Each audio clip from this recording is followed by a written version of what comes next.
네, 성령께서 우리와 함께 하신 줄 믿습니다. 여러분들의 믿음대로 될 것입니다. 여러분들이 외치고 있는 말 한마디 한마디가 그것이 믿음이 작동되어진다면 반드시 실상을 보게 될 것입니다. 그런 믿음의 선언들을 여러분들 계속해서 하시는 축복의 통로가 되시길 주의 이름으로 축복드립니다. 자, 오늘 마태복음 12장에 있는 말씀을 가지고 하나님의 뜻을 구하는 우리 가정이라는 제목으로 은혜를 나누기를 원합니다. 자, 아무래도 하나님 5월 이제 5월 한 달은 가정의 달이라고 해서 말씀을 계속해서 묵상을 하게 되었습니다. 오늘이 마지막 날이네요. 이 마지막 날 우리에게 주시는 하나님의 말씀 무엇일까? 오늘 본문 말씀을 통해서 한번 상고해 보기를 원합니다.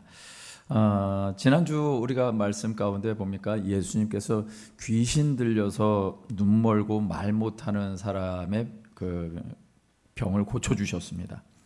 그것으로 인해서 예수님이 어떤 사람이 되죠? 혹시 나실 줄 믿고 귀신의 왕 바알세불이라는 그런 조롱 섞인 얘기를 듣기까지도 합니다. 이 바리새인들은 성경 말씀을 상고했는데 성경 말씀을 잘 상고했다면 이들이 그렇게 좋아했던 에스겔 34장 23절 24절의 말씀에 머물러 있지는 않았을 것입니다. 이 에스겔 34장 23절 24절의 말씀은 내가 한 목자를 세울 거다. 내 종 다윗이다. 그가 그들을 먹이고 그들의 목자가 될 거야. 나 야훼는 그들의 하나님이 되고 내 종 다윗은 그들 중에 왕이 될 거야 라고 하나님이 말씀하셨다라는 것이죠. 그래서 이들에게 있어서 다윗과 같은 왕이 우리 시대의 메시아로 등장할 것이야 라는 것에 대한 지혜와 지식이 있었습니다. 그런데 문제는 뭐냐? 그것이 지식으로 끝나고 만 것이죠. 한쪽 편의 지식으로 끝나고 맙니다. 왜요? 하나님께서 메시아에 대해서 너희에게 보내줄 메시아에 대해서 말씀하셨을 때 다윗 왕과 같은 그런 권세자뿐만 아니라 이사야서 53장에 있는 말씀과 같이 2절부터 6절까지 보면은 연한 순 같다. 마른 땅에서 나온 뿌리 같다. 고운 모양도 없고 풍채도 없다. 흠모할 만한 아름다운 것이 하나도 없다라고 얘기를 하시는 것입니다. 그가 이 땅에 와서 하는 것은 질고를 지고 우리의 슬픔을 당할 거야. 너희들의 슬픔을 당할 거야. 그런데 우리는 생각하기로 징벌을 받아서 하나님께 맞으며 고난당하는 것이 마땅하다라고 생각하는 일들이 벌어질 거야 라고 얘기를 합니다. 우리는 다 양 같아서 그릇 행하여 각기 제 길로 갔거늘 야훼께서는 우리의 모든 죄를 그에게 담당시켰다라고 얘기를 합니다. 무슨 얘기예요? 고난의 종에 대한 얘기고, 그리고 죄를 짊어지신, 죄를 담당하시는 분으로 말씀하시더라는 것입니다. 그런데 한쪽 모습만 봅니다. 그러니 당장 그들 바리새인들의 눈앞에 보여지는 예수님의 모양새나 예수님의 형편을 보면 전혀 다윗과 같은, 다윗처럼 등장하는 메시아가 아닌 것이죠. 그래서 바알세불, 똥파리의 주인이라고 조롱하는 것입니다. 예수님을 모략합니다. 예수님의 권위를 떨어뜨립니다. 그러나 아무리 바리새인들이 그렇게 말한다 할지라도 예수님은 하나님의 아들이시고 예수님은 메시아셨습니다. 나를 구원하시고 우리 가정을 구원하시고 그래서 내 집, 내 동네, 내 나라를 하나님 나라로 삼으시는 분이셨습니다. 그래서 지난주에 저와 여러분들이 나는 하나님의 나라가 된 우리 가정이라는 제목으로 말씀을 나눴습니다. 자, 오늘 본문 말씀을 통해서 우리가 생각해 볼 것은 바로 이것입니다. 하나님의 나라가 된 우리 가정이라면, 그것이 진짜 우리 가정의 모습이라면 예수님이 원하시는 것은 또 무엇일까? 그렇게 하나님의 나라가 된 우리 가정을 통해서 예수님이 원하시는 것이 무엇일까?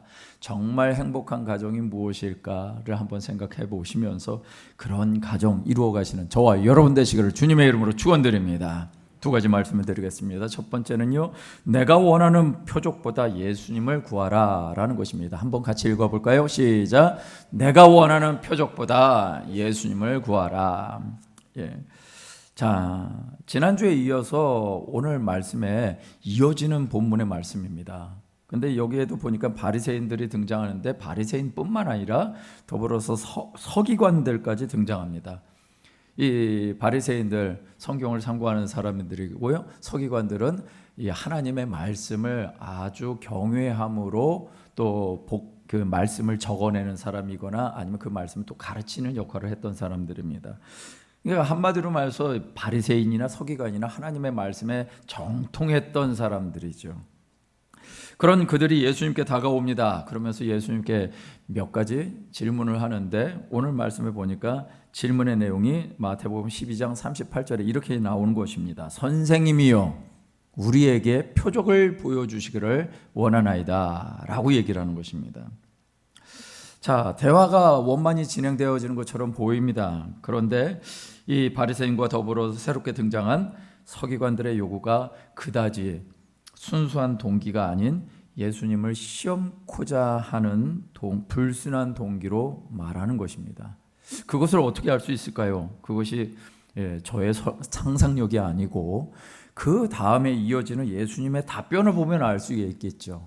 예수님이 마태복음 12장 39절에서 이렇게 말씀하십니다. 예수께서 대답하여 이르시되 악하고 음란한 세대가 표적을 구하나 선지자 요나의 표적밖에는 보일 표적이 없다라고 말씀하시는 것입니다. 예수님의 답변이 호의적인가요?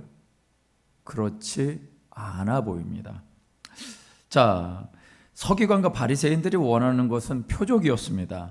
그런데 예수님이 그 표적을 구하는 자들의 그들을 향해서 뭐라고 하시냐? 표적을 구하는 자들을 향해서 악하고 음란한 세대라고 얘기를 하는 것입니다. 여기 보니까 음란함이라는 단어, 이 헬라어 단어는 이 모이칼리스라는 단어를 사용하고 있는데요. 이 단어는 이런 단어입니다. 결혼 관계 이외에 혼외 정사를 하거나 또는 간통하는 이라는 의미를 담고 있습니다. 아니, 서기관과 바리새인들 지금 표적을 보여달라고 하는데 예수님은 표적을 구하는 그들을 향해서 간통하는 악한 마음을 가진 세대라고 말하고 있다는 것입니다. 부부관계에서나 언급할 만한 말을 하나님과의 관계를 설명하는 데 사용하고 있더라는 것입니다. 왜 이렇게 말씀하실까? 바리새인들과 서기관들이 요구하는 표적에 무엇인가? 주님이 원하는 것과 다른 것이 있는 것이죠. 정말 하나님이 인간에게 주고자 하는 표적이었을까요? 그들이 요구하는 것이 하나님이 원하시는 표적이었을까? 그들이 원하는 표적이었을까요? 그들만 원하는 표적이었던 것이죠. 유대사회에 존경받고 추앙받고 있던 그들의 신앙이 보이지 아니하는 하나님 중심의 신앙이 아니라 보이는 표적 중심의 종교 생활을 하고 있는 것이라고 예수님이 말씀하고 있는 것입니다. 그런 종교 생활을 하고 있는 것에 대해서 예수님은 어떻게 보시냐? 음란하다라고 보시더라는 것입니다. 그들의 속내는요, 내가 인정하고 내가 원하는 표적을 보이는 것이 예수, 당신이 나한테 당신이 메시아임을 증명하는 길이야 라고 얘기를 하면서 예수님께 이것을 말하고 있었던 것이죠. 표적으로 나를 감동시키라고. 아니, 이 앞에도 아시잖아요. 저와 여러분들은 수많은 병도 고쳤고 심지어 죽었던 한 과부의 아들도 살렸고, 그리고 이 앞에는 어떤 일이 벌어졌어요? 말 못하게 하고 눈 멀게 했던 사람이 왜 원인이 뭐였어요? 귀신 들려서 그렇게 됐다라고 성경이 얘기하고 있는데, 귀신 들린 사람도 이미 다 고쳤어. 더 이상 무슨 표적을 보여줘야 될까요? 인간으로 이해할 수 있는 표적은 다 보여주신 거예요. 마음이 상한 자도 고쳐주셨고, 영적으로 혼미한 자도 고쳐주셨고, 심지어 육신의 질병, 심지어 죽은 자까지도 살려내시는 일들을 했는데 무슨 표적이 더 이상 필요할까요? 이들의 마음 가운데 여전히 내가 원하는 표적을 보여라. 그러면 내가 당신을 믿겠다. 내가 원하는 표적을 보여라. 그럼 내가 당신을 메시아로 인정하겠다. 라고 얘기를 하고 있는 것이에요. 예수님께서 이런 상황 가운데서 말씀을 이어가십니다. 마태복음 12장 40절에서 42절 말씀에 요나가 밤낮 사흘 동안 물고기 뱃속에 있었던 것 같이 인자도 밤낮 사흘 동안 땅속에 있을 거야. 무슨 얘기인지 여러분들 확 이해가 되시죠? 예수님의 죽으심을 얘기합니다. 그러면서 심판 때 니느웨 사람들이 일어나서 이 사람들을 정죄할 거야. 그리고 이는 그들이 요나 전도를 듣고 회개하였음이었거니와 요나가 요나보다 더 큰 이가 여기 있다 라고 얘기를 하는 것입니다. 예수님이 갑자기 심판의 때를 언급하십니다. 왜 그러시나요? 악하고 음란한 세대의 결국은 뭐다? 심판받는다라는 것입니다. 악하고 음란한 세대의 결국은 심판을 받게 되어 있습니다. 지난주 금요일 날 우리 수동 연세 요양병원 원장님이 오셔서 말씀을 같이 나누어 주셨습니다. 기도 제목을 나눠 주셨습니다. 무엇에 대해서요? 동성애 파고에 우리는 맞서야 됩니다라는 것이죠. 여러분, 동성애의 심각성을 같이 말씀을 나눠 주셨는데, 동성애들의 심각성이 무엇이냐면요, 물론 그것이 죄입니다. 성경 분명히 죄라고 얘기하고 있습니다. 그런데 그런 죄인의 삶을 살아가고 있는 그 사람들을 향해서 우리가 혐오스럽게 대하거나 그들을 정죄하는 것이 목적이 아닙니다. 그들이 돌아오는 것이 목적이죠. 그런데 그들이 돌아오기가 힘든 이유가 무엇인 줄 아십니까? 그런 죄를 범하고 있어도 부끄러움을 알까요? 모를까요? 부끄러움이 점점 사라집니다. 부끄러움이 사라져요. 죄를 짓고 있는데도 불구하고 부끄러움이 사라져서, 그래서 길거리에서 퀴어 축제하면서도 옷을 거의 입지 않고 있다시피 하는 남자들이 길거리에 활개를 쳐도 제재도 못할 뿐만 아니라 그걸 부끄럽게 여기질 않는 거예요. 여러분, 부끄럽게 여기지 않는데 죄의식이 있을까요? 없을까요? 당연하죠. 부끄러울 것이 없다고 하니까 죄의식도 없는 거죠. 그냥 악화가 음란한 세대에 결국은 이 죄의식이 없는 세대가 되어지고, 그런 죄의식이 없는 세대는 반드시 하나님 어떻게 하신다? 심판하신다라는 얘기를 하고 있는 것입니다. 이 심판에, 근데 오늘 예수님께서 말씀하신 것 안에 심판의 자리에 누가 있을까요? 보니까 심판하는 자리에 니느웨 사람이 있다고 합니다. 그리고 남방 여왕이 있다라고 얘기를 합니다. 여러분, 니느웨 사람들은 원래 어떤 존재였을까요? 하나님의 심판을 받아야 될 존재였습니다. 그런데 요나가 그들에게 하나님의 심판을 예고합니다. 너희들 40일이 지나면 너희들이 있는 이 화려한 성이 다 무너질 거야 라고 얘기했더니 이 사람들이 어떤 일이 벌어졌냐? 회개한 것입니다. 그러니까 이 사건이, 요나 선지자와 니느웨 사람의 회개의 사건이 진짜다 아니다, 그냥 성경의 얘기인가요? 구약 성경의 얘기일까요? 여러분, 예수님이 인용하셨다는 얘기는 이 얘기가 진짜다 아니다, 진짜다라는 것이죠. 그러니까 예수님이 이 사람들 상태를 아시는 거예요. 근데 분명히 그들이 심판의 대상인데 오히려 그들이 이 악하고 음란한 세대를 심판하는 존재가 될 거야 라고 말씀하시는 것입니다. 이유를 뭐라고 성경이 얘기하고 있을까요? 41절 말씀을 보니까 이유를 뭐라고 설명하고 있습니까? 이는 그들이 요나의 전도를 듣고 어떻게 했다고요? 회개했다고. 여러분, 심판받을 존재가 심판하는 존재가 되는 거예요. 무엇을 통해서? 회개를 함을 통해서요. 회개가 그만큼 중요한 것입니다. 아까 좀 전에 동성애의 문제의 심각성은 무엇이라고요? 죄의식이 없어요. 죄의식이 없으니까 회개할 게 있다 없다?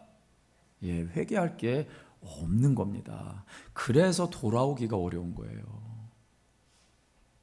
자기 취향대로 사는데, 내가 원하는 대로 사는데, 성경 말씀과 성경의 질서를 따라 우리를 만드신 모양을 따라 살아야 되는데 우리를 만드신 모양대로 살지 아니하고 나는 이렇게 살 수 있는 존재야. 나는 저렇게 살 수도 있는 존재야. 그러면서 하나님이 만들어 놓으신 질서를 허물어뜨리는 거야. 그런데 이런 삶을 살면 부끄러움이 상실되고 회개할 죄의식이 없어지는 것이죠. 여러분, 회개는 그만큼 중요한 것입니다. 회개는 회개한 척 한다고 될까요? 회개한 척 한다고 안 됩니다. 회개한 척 하는 사람들의 모습을요, 예수님이 이렇게 비유하고 있습니다. 이어지는 마태복음 12장 43절 45절까지의 말씀은 이렇게 얘기합니다. 더러운 귀신이 사람에게 나갔을 때 물 없는 곳으로 다니며 쉬기를 구하는데 쉴 곳을 얻지 못했어. 그래서 그가 말하는데 내가 나온 내 집으로 돌아가리라 하고 와서 보니 그 집이 비고 청소되고 수리되었어. 이에 가서 자기보다 더 악한 귀신 일곱 귀신을 데리고 들어가서 거하니까 그 사람의 나중 형편이 전보다 더 심하게 되었다. 이 악한 세대가 또한 이렇게 될 거야 라고 주님 말씀하셨어요. 회개한 척하면 어떻게 된다? 회개하지 않은 것보다도 더 악한 일들이 벌어진다.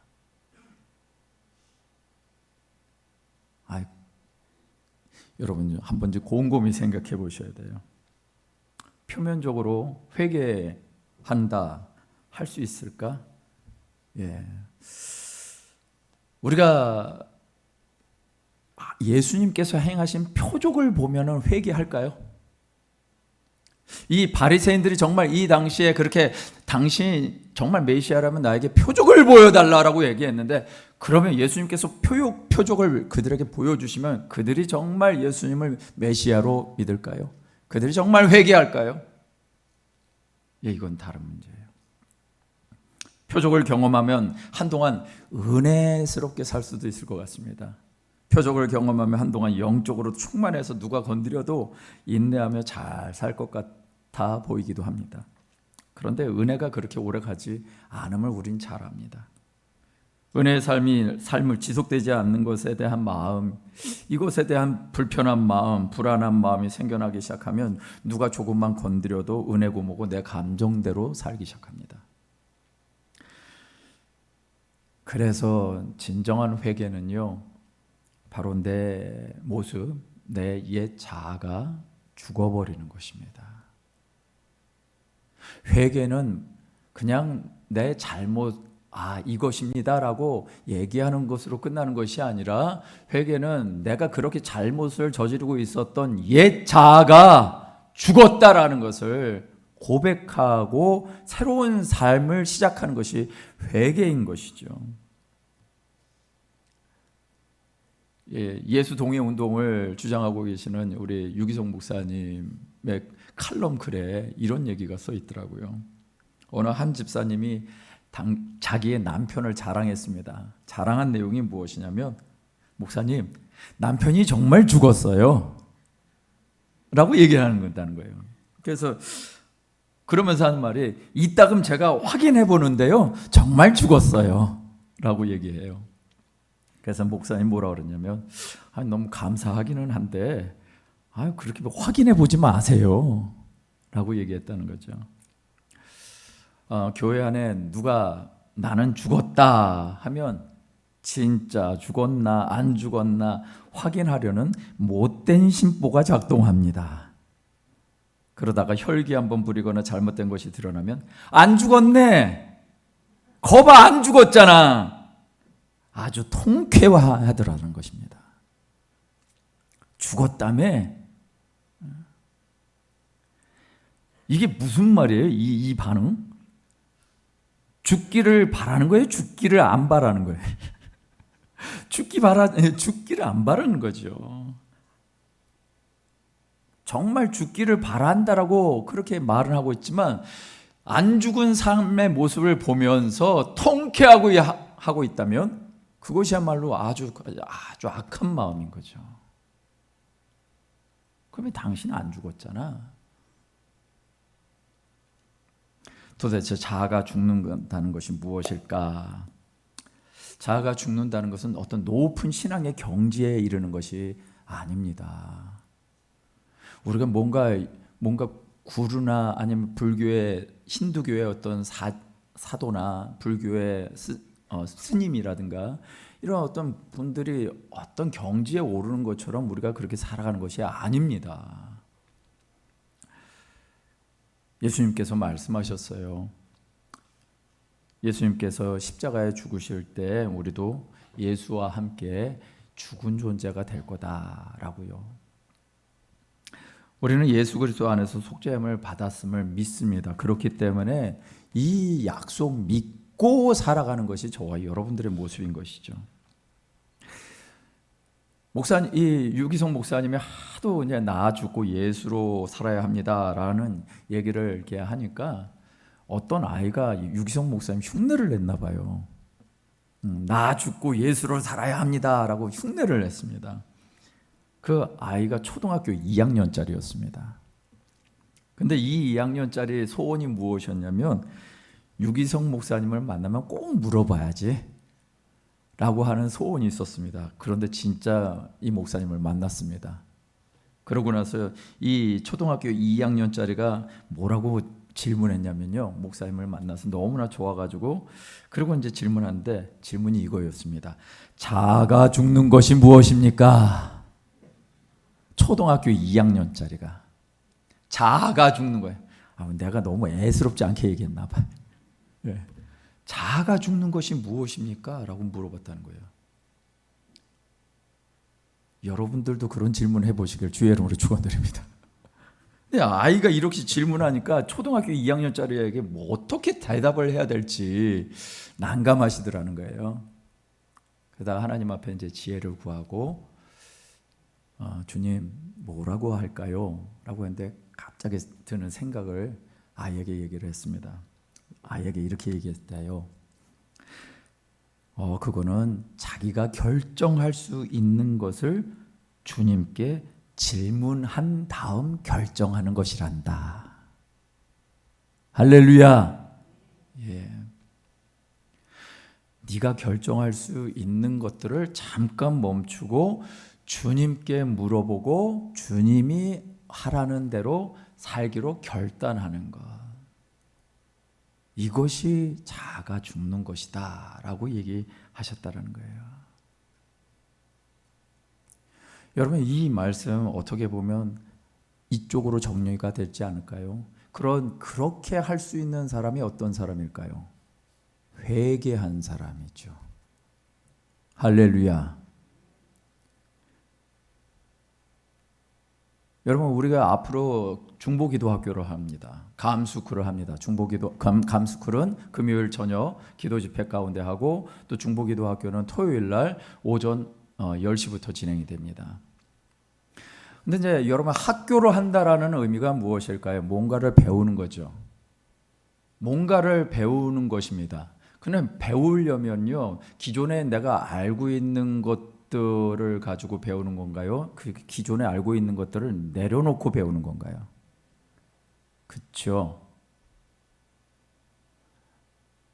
내가 지금 배운다는 거, 그 순간만큼은 그 학교에서 배운다라는 것은 내가 경험했던 거, 내가 뭔가 알고 있던 거, 이런 것들을 다 내려놓고 내 것을 비워야지 채워져서 배우는 것 아니겠습니까?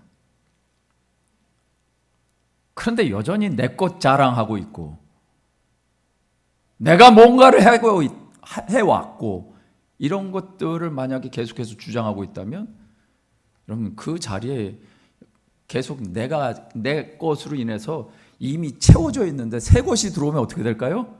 다 흘러 넘쳐가 버리는 거죠. 회개는 이런 겁니다. 내 것이 비워지는 거예요. 내 것이 비워지니까 이제 예수님이 그렇게 말씀하시는 것들로 채워지는 거. 그래서 새 것으로 채워지고 새 포도주를 채워지고 새 부대가 되어져서 살아가는 거. 이게 진짜 회개더라라는 것이죠. 그냥 말로만 회개하는 건 아니고 감정적으로 내가 뭔가를 회개한 것 같아서 눈물 흘리는 것이 회개가 아니라 정말 내 것을 비우고 나의 옛 성품을 죽이고 그리고 하나 주님으로 채워지기를 원합니다라고 말하고 고백할 줄 아는 것. 그래서 오늘 대화 가운데 예수님 말씀하신 의미를 깨닫고 회개하는 것. 이게 진짜 회개다라고 말씀하시는 것이죠. 예수님께서 요한계시록 성경 마지막 그 성경 말씀을 통해서 말씀하신 것이 있습니다. 7 교회를 향해서 말씀하실 때 요한계시록 2장 18절에서 23절까지는 두아디라라는 교회에게 예수님 말씀하셔요. 제가 좀 읽어드릴게요. 두아디라 교회에게 편지하노라. 그 눈이 불꽃 같고 그 발이 빛난 주석과 같은 하나님의 아들이 이르시되 내가 내 사업과 사랑과 믿음과 섬김과 인내를 아노니 내 나중 행위가 처음 본 것보다 많도다. 20절이요. 그러나 내게 책망할 일이 있노라. 자칭 선지자라 하는 여자 이세벨을 내가 용납함이니 그가 내 종들을 가르쳐 꾀어 행음하게 하고 우상의 제물을 먹게 하는도다. 또 내가 그들에게 회개할 기회를 주었으되 자기의 음행을 회개하고자 하지 아니하는도다. 볼지어다 내가 그를 침상에 던질 터이요 또 그와 더불어 간음하는 자들도 만일 그 행위를 회개하지 아니하면 큰 환난 가운데 던지고 또 내가 사망으로 그의 자녀를 죽이리니 모든 교회가 나는 하나님의 뜻과 마음을 살피는 자인 줄 알리라. 내가 너희 각 사람의 행위대로 갚아주리라 라고 말씀하셨습니다. 여러분, 회개는요 하나님 말고 다른 것으로 내 주인 삼아서, 그래서 그것이 음란함이었고 이런 음란함의 역사가 육체로 나타나는 것이었고 하나님과의 관계 속에서 이것이 해결되지 않으면 계속 그건 반복된다라는 것이에요. 그래서 우리 주님께로 돌아가는 것, 그것이 회개라고 예수님께서 말씀하시는 것이죠. 정말 이들이 구해야 될, 바리새인들과 서기관들이 구해야 될 표적은 무엇일까요? 병든 거 고쳐주는 거? 죽은 거 살리는 거? 귀신 쫓아내는 거? 아니, 예수님이 바로 표적이었다라고 예수님 말씀해 주시는 거예요. 예수님이 표적이야. 내가 표적이야. 내가 표적이니까 나를 믿으라고. 그런데 이들이 그 예수님만 안 믿는 거죠. 오늘 저와 여러분들의 표적은 오직 예수 그리스도가 되시기를 주님의 이름으로 축원드립니다. 두 번째는요, 예수님의 가족이 되라라는 것입니다. 여러분 한번 같이 읽어볼까요? 시작. 예수님의 가족이 되라. 할렐루야. 네. 자, 오늘 이어지는 말씀에 보면은 이런 표적에 대한 얘기, 대화가 있었고 또 무리들과 함께 대화를, 복음을 전하시는데, 천국 복음을 전하실 때 예수님의 어머니와 동생들이 찾아옵니다. 한 사람이 예수님의 어머니와 동생을 알아봤습니다. 여러분, 예수님이 당시 그래도 사람들을 많이 끌고 다니는 유명 인사였습니다. 그 정도 되면 가족들은 어떤 생각이 들까요? 굉장히 뿌듯하지 않을까요? 든든한 생각이 들 것입니다. 아, 내 아들이야. 아, 내 형이야. 내 오빠야. 이런 생각하지 않았을까요? 가족을 알아보고 누군가가 예수님께 말합니다. 마태복음 12장 47절에 보니까 보소서 당신의 어머니와 동생이 당신께 말하려고 밖에 서 있습니다 라고 했더니 예수님의 반응 48절입니다. 이렇게 얘기하는 것입니다. 말하던 사람에게 대답하여 이르시는데 누가 내 어머니며 누가 내 동생이냐 라고 얘기를 하시는 것입니다. 여러분, 이거 예수님의 어머니와 동생들이 들었다면 마음이 어땠을까요? 뭐 이런 반응이 나오지 않을까요? 예? 이런 자식이 있나? 아니, 형이 해도 너무하네. 오빠 좀 정신 좀 차려. 그래야 되지 않을까요? 마음에 큰 상처가 될 수도 있었을 것입니다. 그런데 예수님은 거기에서 물러서는 게 아니라 오히려 49절에 이렇게 말씀하시는 것이에요. 손을 내밀어서 제자들을 가르치시면서 얘기를 합니다. 나의 어머니와 나의 동생들을 보라 라고 말하는 것이죠. 와, 이거는 완전히 쐐기를 박은 것 같습니다. 예, 큰 상처를 받을 만한 그런 선포를 하십니다. 아니, 어머니가 계시고 동생들이 있는데 나의 어머니가 저쪽에 있고 나의 동생들이 저기 있다라고 얘기를 하는 것이죠. 예수님의 동생 야고보, 요셉, 시몬, 유다가 있었습니다. 형제들이죠. 누이까지 있었습니다. 성경에 보니까 누이들이래요. 누이도 한 사람이 아닌 것이죠.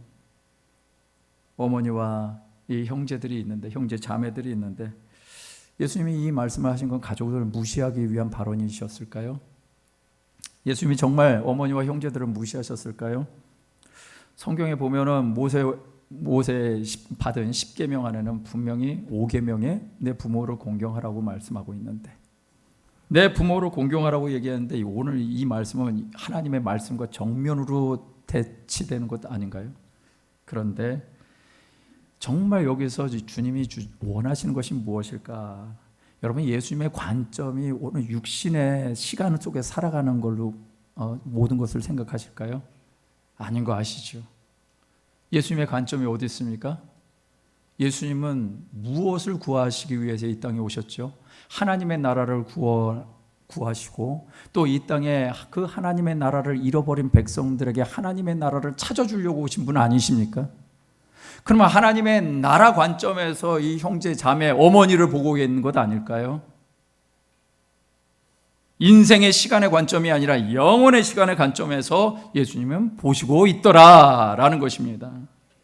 사는 날 동안 부모, 형제지간, 부모, 자식지간, 형제, 자매지간 이런 것이 아니라 영원한 시간 속에서 가족으로 살게 될 것을 예수님은 바라보고 계시더라라는 것입니다. 단순히 당신의 어머니와 형제들을 마음에 어렵게 하려고 이런 말씀을 하신 것이 아니라 어머니요, 형제들이요, 당신들이 봐야 될 것은 이 땅에 육신으로 있는 나를 볼 것이 아니라 하나님의 나라를 구원받은 백성으로서의 삶을 보십시오. 자기 형제들에게, 어머니에게 말하고 있는 것이고 자기를 따르고 있는 모든 무리들에게도 그 얘기를 하고 있는 것이죠. 주님은 이런 나라에 관심이 있었습니다. 이 땅에 시답지 않은 것들 때문에 지지고 볶고 싸우고 갈등하고 슬퍼하고 울고 웃고 이것 때문에 인생을 허비하는 것이 아니라, 그래서 그것 때문에 갈등하고 서로를 아프게 하는 것이 아니라 동일하게 하나님의 나라를 꿈꾸고 간다면 우리는 다 하나님의 나라의 형제요, 자매요, 부모가 되는 거야 라고 얘기를 하시더라라는 것입니다. 저와 여러분들이 이 땅에 살면서 어떤 관점으로 볼까요? 내 옆에 있는 사람이 이제는 어떻게 보이셔야 될까요? 할렐루야. 네. 여러분, 교회에 오시면 여러분들 앉는 자리 있죠? 네. 그 앉는 자리 천국에서도 인정해 주실까요? 예. 여러분이 앉는 자리 보면 진짜 앉는 자리만 앉으시는 것 같아. 그렇죠? 예. 그 자리 누가 앉으면은 여러분 마음이 어떠신가요? 어느 순간에 그 자리 내 자리 아니에요? 내 자리 뺏긴 것 같은 느낌 안 드나요? 근데 내 형제가 와서 앉는다면 어떡하시겠어요? 예. 그 자리를 가지고 그래 앉아 있어. 내 형제가 있고 내 교우가 하나님 나라의 가족인 걸 안다면 어떻게 하시겠어요?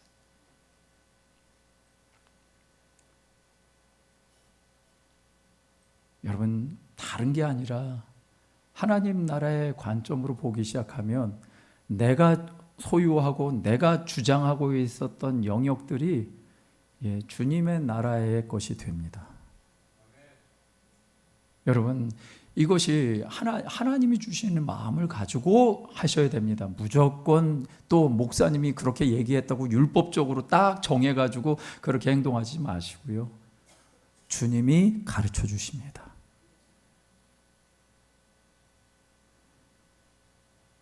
가족이라는 것이 정말 하나님이 원하시는 그런 가족이 있었음에도 불구하고 이 가족이 가족의 역할을 못하니까 이 세상이 어떻게 한 줄 아십니까? 대한가족이라는 말을 만들기 시작했습니다.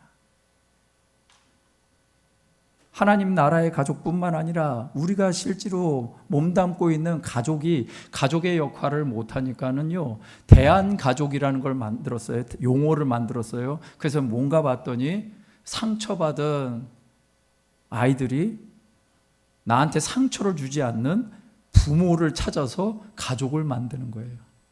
이거는 양자 개념이 아니에요. 양부모 개념이 아니에요. 그냥 필요하면 이런 사람들끼리 모여서 가족을 이루는 거예요. 그게 건강한 가족이 될까요? 왜 안 되는 줄 아십니까? 내가 필요해서 만든 사람들이에요. 내가 필요해서 만든 사람들끼리 가족이 되면 내가 그 안에 헌신이 있을까요? 섬김이 있을까요? 내가 원하는 대로 안 살아주면 그 다음에 또 어떻게 될까요? 그 부모가 나 딴 부모 찾아서 딴 대한 가족 만들 거야. 이렇게 되는 것 아닌가요? 제가 너무 극단적으로 말씀드렸는지 모르지만 여러분 우리의 가정은요, 누가 만들어 주셨어요? 하나님이 만들어 주셨잖아요. 하나님이 원래 우리의 가정을 처음부터 디자인하셨고 남자와 여자를 통해서 가정을 이루게 하셨습니다. 그렇다면 그 가정이 깨어진 것은 뭐 때문이었죠? 죄가 들어오면서 가정에 서로 상처 주고 형이 아우를 죽이는 일들이 생겨나고 남자가 아름다운 여자를 보기만 하면 이 여자 저 여자 아내로 삼아버린 것이 이게 노아 홍수 시대의 역사였습니다. 하나님이 원래 디자인하셨던 가정이 깨어지니까 그렇게 되어서 홍수 심판을 당할 수밖에 없는 그런 지경이 됐던 것이 인류의 역사였던 거예요. 그렇다면 우리는 이 가정에 어려움이 있다고 해서 가정을 떠나서 일탈을 삼고 그러면 내가 원하는 사람들끼리 모이면 가정이 된다? 아니요, 안 됩니다. 성경 말씀으로 돌아가셔야 됩니다. 아프고 상처 입고 고통스러워도 포기하지 마셔야 됩니다. 과거에 여러분들이 어떻게 살았는지 모르지만 혹여 지금 이 순간에도 그런 어떤 아픔의 시간을 거친다면 우리가 해야 될 일은 하나님의 약속을 믿고 포기하지 않고 기도하셔야만 합니다. 그리고 지켜야만 합니다. 지금부터라도 하나님의 방법으로 가정을 세우는 것, 그게 하나님이 원하시는 가정의 모습이었고 우리가 간수해야 될 모습이었던 것이죠. 예수님은 이 땅에서 그런 가족관계로 인하여 상처받는다고 해서 그 나라 가서도 끝날까요? 아니라는 것을 알려주시는 거예요. 진짜 복된 가족이 그 나라에서 이루어질 건데 이 땅에서 그런 삶을 훈련하는 거야. 어려움이 있지만 그럼에도 불구하고 내게 허락해 주신 가정을 나는 지켜야 돼.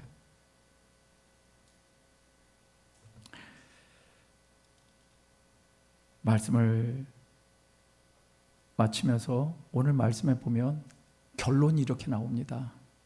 마태복음 12장 50절 말씀입니다. 한번 같이 읽을까요? 시작.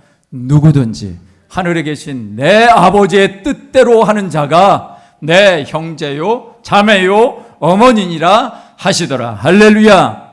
주님이 말씀하신 대로, 그리고 주님이 말씀하신 내 아버지, 무슨 얘기예요? 주님이 지금 아버지와 자기 자신이 무엇을 이루고 있는 거예요? 가족이잖아요. 가족 되어짐을 가지고 말씀하신 대로 살아가는 자들이 또 나와 함께 가족이 될 거야. 이 얘기를 하시는 거죠.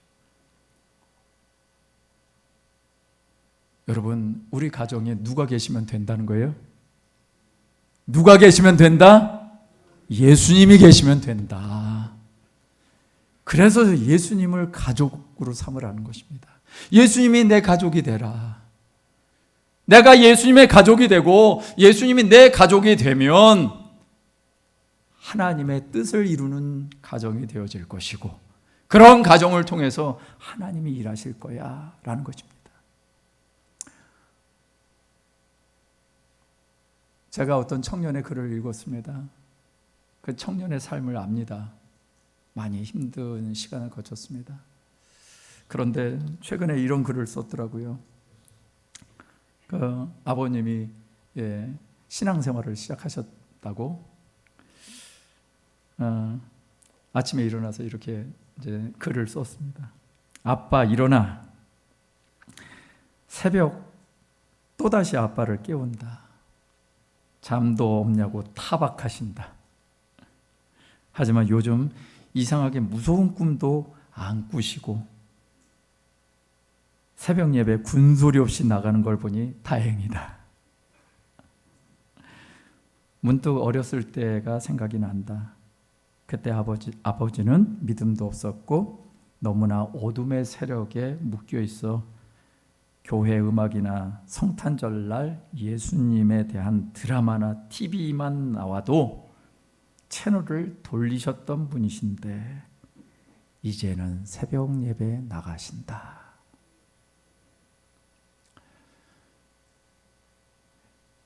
별로 은혜가 안 되시나요?